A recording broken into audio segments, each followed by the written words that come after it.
Modo's procedural toolset empowers you with a non-destructive approach to modelling, letting you change the order of operations at will. This is easily visualised in the MeshOps viewport, but isn't as clear in the schematic viewport, where it's not easy to see the relationships between operations and items at a glance.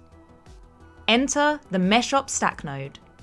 This pragmatic node displays your operations in a stacked view, just like the MeshOps viewport, making relationships between a stack and the node graph easier to understand, edit and develop, all in the convenience of the schematic viewport.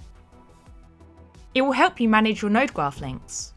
For example, instead of having multiple links exposed from a mesh item in an assembly, you can use the MeshOp Stack Node to reduce this amount to one link. That's much better.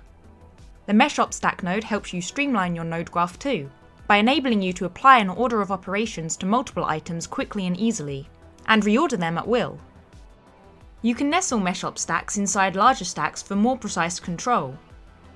And you can also connect multiple MeshOp Stack nodes to a single item, saving you valuable time by removing the requirement of duplicating operations for different items.